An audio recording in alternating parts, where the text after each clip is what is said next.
My wife and I came down here last spring and fell in love with Delaware.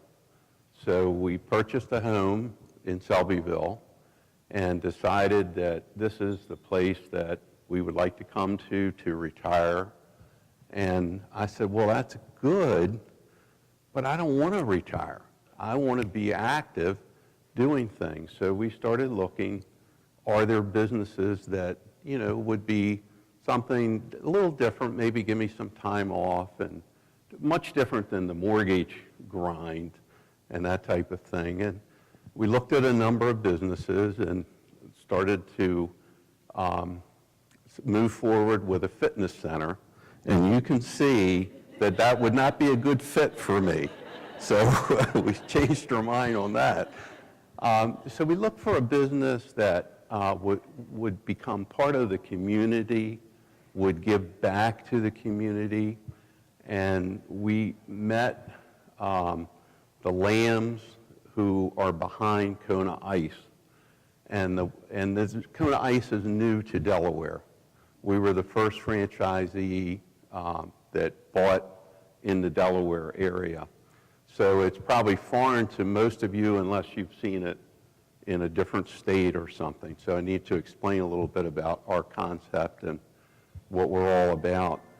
But with Tony Lamb had an experience where his daughter went out to an ice cream truck, and I don't know if any of you have had the same kind of experience, but it was the scary ice cream guy that she went out to, and all of a sudden a curtain opened up and this head pops out to sell some ice cream. So Tony says there has to be a better way to do this.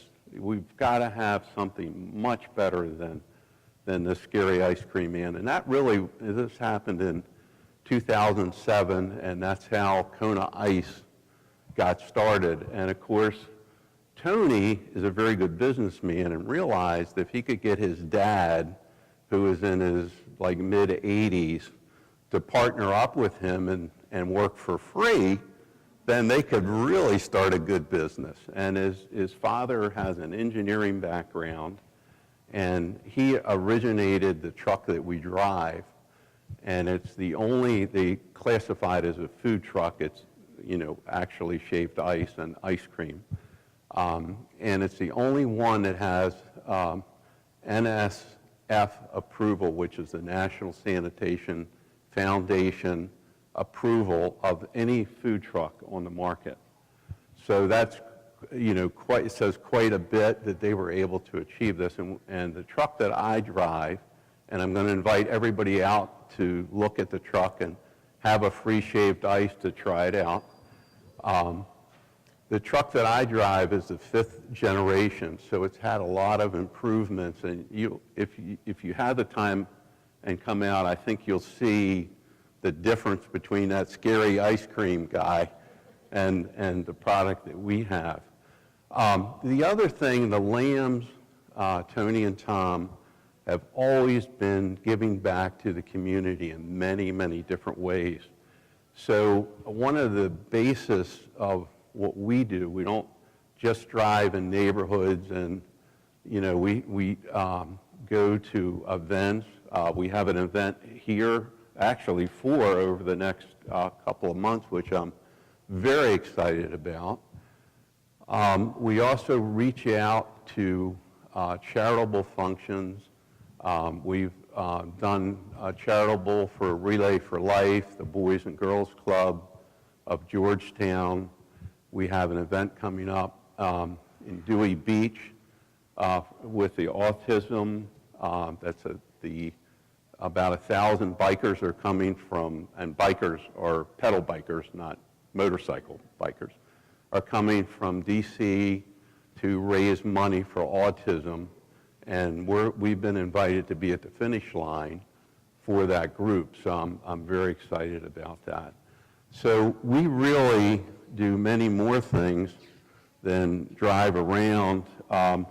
We like to be involved with schools, and for anybody that knows about the school system, there's something that's called a smart snack and you're required to be Smart Snack approved in order to sell anything at the schools. We are Smart Snack approved, and I think we're one of the rare companies that have gone and done the research. Tony and Tom Lamb spent several years coming up with the right product. So we have that. We also work with sports teams. We sponsor them. We buy uniforms. We participate in their activities as well. And then daycares, we visit. Normally we'll go in and talk to them. We may go in once a week or every couple of weeks, just depending on, you know, what their situation is. And we do events. We also do workplace reward programs where someone wants to reward their employees with a treat. So it's been very fun. One of the things that we ask when we go in to raise funds and we go to an event is the thing we ask is, where do you want us to park and who do we send the check to? And we've been very successful. You can see that the Lambs, we have 550 trucks across the 43 states, and we've raised $17,710,000, and as it goes on. And I'm very happy to have become part of that. Thank you, David. Thank you. Questions?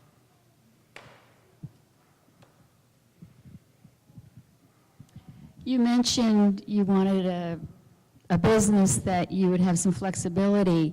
How seasonal is this, and what really, I know summer would be your high season, but how far do you go the rest of the year? Oh, sure, thank you. We start up in really mid-March, and I think down here that's going to be different. I think it's going to be a later start.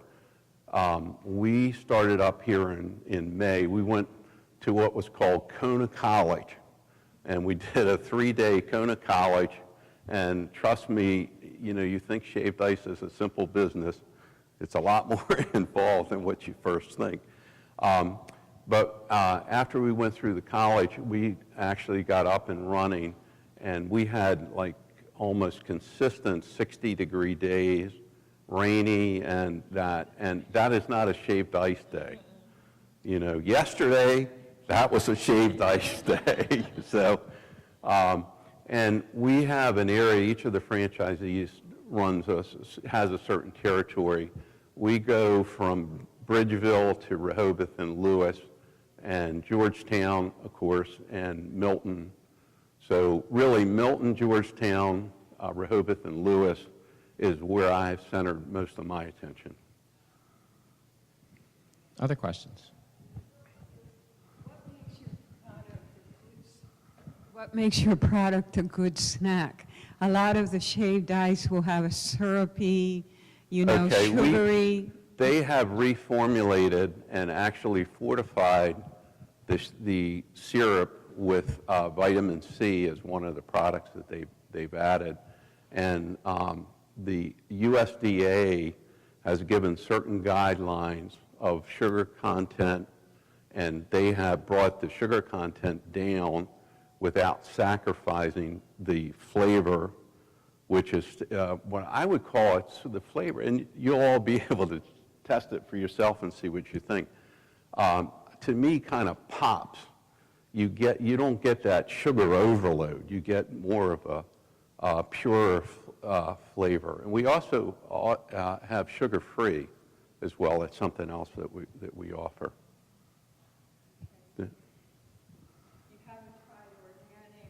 No, well, she got me thinking. She certainly got me thinking. So where's the truck, and do you have cherry? We do. I'm ready. We do. I'm ready. On a more serious note, I Uh-huh. heard you say you haven't really lived here that long. No, and I'm not at sitting all. here thinking about all the work you've done since you've been here in such a short period of time.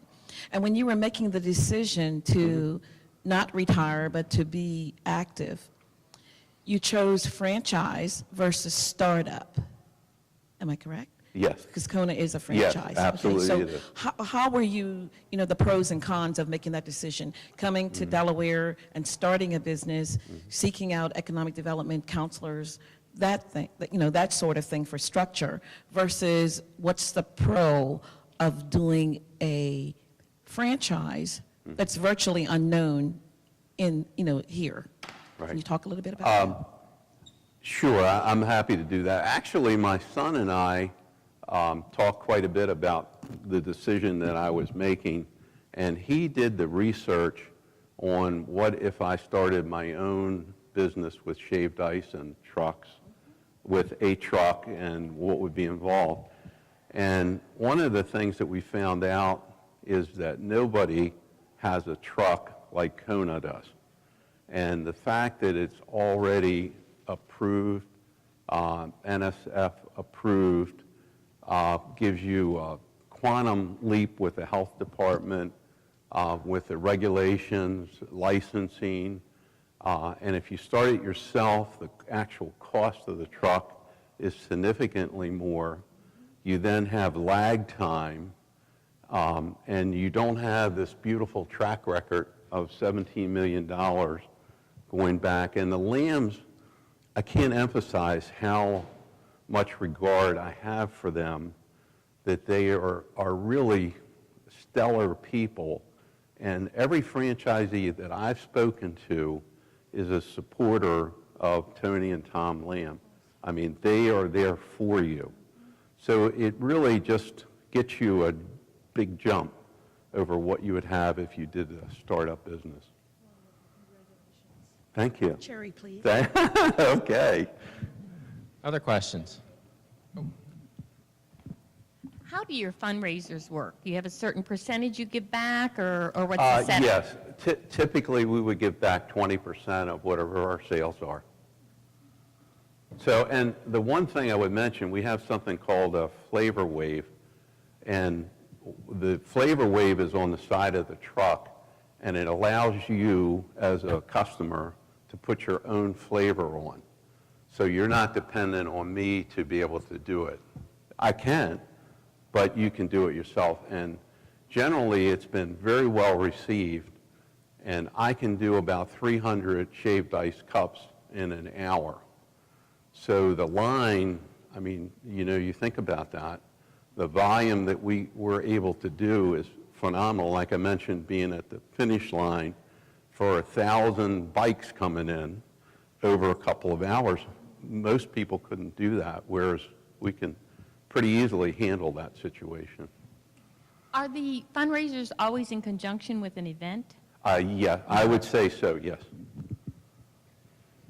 We sort of tie in with the event. You and your wife, you have staff? Just for this year, it's just the two of us. I feel like I need to be out there knowing exactly what's going on in the areas and doing the legwork and getting things started. Next year, I would probably look to add at least one person. Excellent. That area that you outlined, is that protected? It is protected. Protected in the sense that there could not be another Kona truck, but unprotected as to anybody else that would come in. But so far, I have not really seen any competition to speak of. That's correct, yes. Yes. Are you limited on the number of trucks, or can you have as many trucks as You the market can- will serve? Many of the franchisees have purchased a second truck within the first 2 to 3 years. Some have 6 or 8 trucks, and each time you add a truck, you add a territory. The territory I have has a population of about 93,000, which I think is a very generous population, and that doesn't include seasonal changes, which I don't know how, I couldn't give you a number on what that means, but certainly more. Do you just do events, or would you just go out and drive through your neighborhood? I drive neighborhoods. And do you need to get permission? Because I know food trucks are really popular right now. And do you have to have permission to do that? It's a very restricted area, like Rehoboth City. Right. I can't even drive into. Right. It's just completely, they do not allow, even, and I went to and this bothers me that it's this way, but, I went to the licensing and I explained that we're fundraisers. So if I have an event at a school to raise funds for the sports team, can I be at that event? The answer is no. Wow. Rehoboth will not let me be at any, unless it's a commercial location, was what I was told. And I'm hoping a lot of areas have changed that, because Kona is a whole different thing. We're about a different, we're not there to ride the streets. We certainly do that to get awareness. People often will say to me they've seen the truck on Route 1, because I go from Selbyville up to Rehoboth and Lewis, so, they'll see the truck. And I had somebody actually ask me that, yesterday. So people will take pictures of the truck. It has our contact information. We do birthday parties. We get calls for birthday parties Okay. as well. But you do neighborhoods, just not in We do. municipalities To that allow. introduce- Yes, we need to do that, to Okay. just introduce the product, because of the fact that who's Kona Ice? Okay. People Great. don't know. Thank you. Sure. What's that little tiny truck in the front? That's an event truck, and it's just a scaled-down version. Okay. And we can take that to events and drop it off and have somebody man that, and not have the large, what we call the KEV, which is a Kona Entertainment Vehicle. Do you happen to know if your flavorings are gluten-free? And if you don't know off the top of your head, do you have nutrition and ingredient information? They are gluten-free, and I believe I do have a list on the truck that would Thank show. you.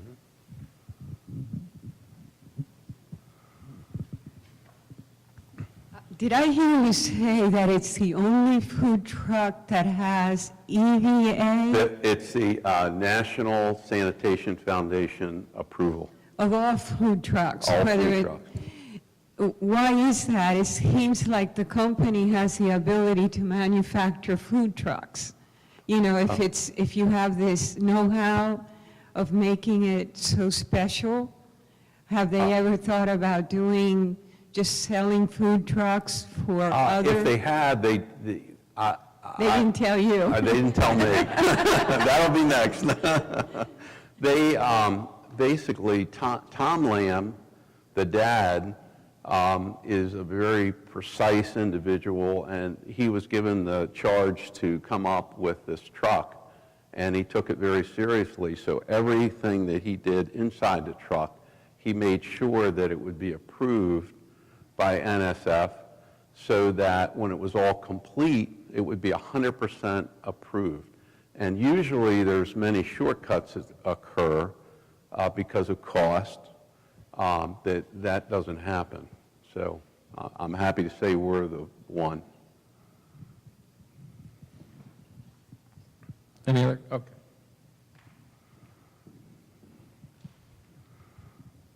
Well, congratulations on your new endeavor. Thank you. You and I had a chance to chat earlier about my husband's affection for what you're doing. Yes.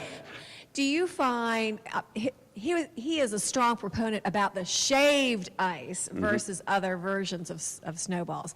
Do you find that you are educating people about that? Does it ever come up, why it's called shaved ice and those kinds of things? Oftentimes people will ask me, they'll come up to the truck, and I can see that they're a little, I'm not quite sure what this is.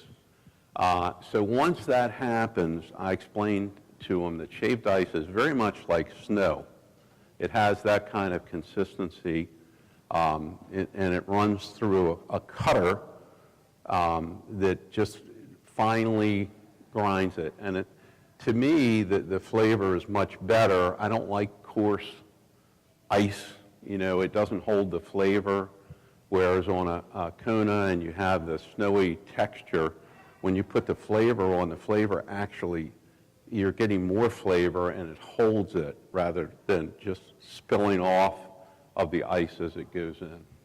So it's an education. Because we're new, it's an educational process for sure. But if I say to the kids, you can put your own flavor on, that's all the education they need. They're all in.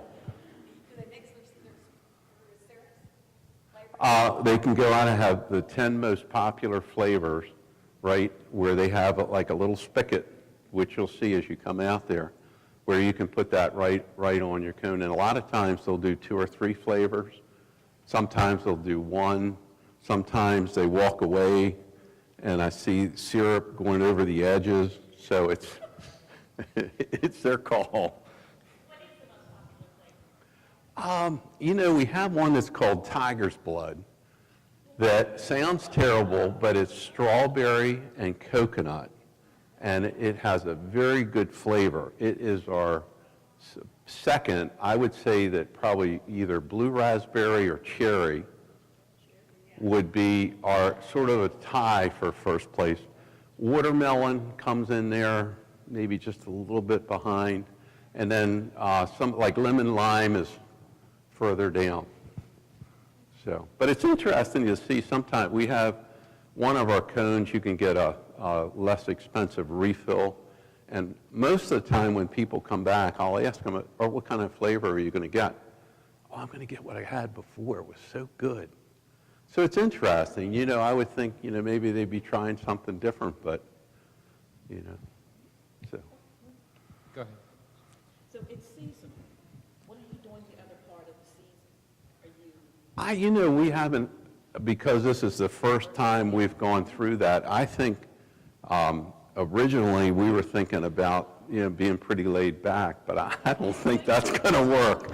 I think that's the time of year that we need to be talking to the schools, knocking on doors, and, we really need people to know about us and know what we can do for them.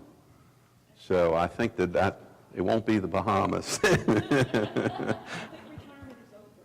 Yeah, I think so. Uh-huh. Yes, sir. I'm looking at your pictures up here, and it's kind of reminding me of an amusement park effect. Have you ever thought about expanding into amusement parks? We actually, 2 days a week, are at Jungle Gyms off of Route 1, and we're there for 3 hours on Tuesday, from 1 to 4, Tuesday and Wednesday, and it seems to be a very good fit for us.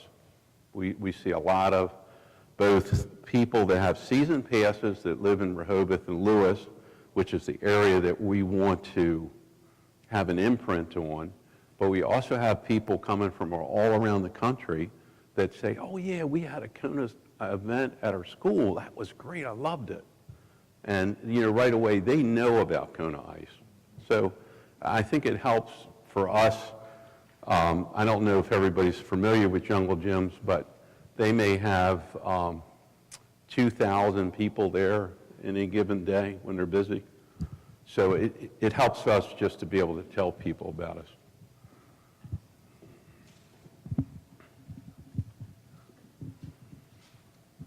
Good morning. Is Good morning. Harrington in your district, and will you be at the state fair? Is it? It isn't, and probably not. The problem with the state fair is it runs multiple days, and they will not let you take your equipment out during the days. So I have already commitments for most days in the week, and if I get, put the truck there, I don't know exactly what's going to happen, and if it's not good, then I have lost a lot of friendship with the people that I'm dealing with on a routine. So I probably, even if it was, I probably wouldn't, but I don't want to disappoint, so. Okay, David, what can we do to help you support your business and grow your business? I think the thing that would help us the most is just getting the word out. If everybody has organizations that they're associated with And if you think of one that is looking to raise funds, that has an event coming up, give us an opportunity to be able to talk to them or, have them call us. Once you come out to the truck, I have tons of business cards that you can take a picture of the side of the truck, which really, that's my salesman, the truck. So that people actually see it.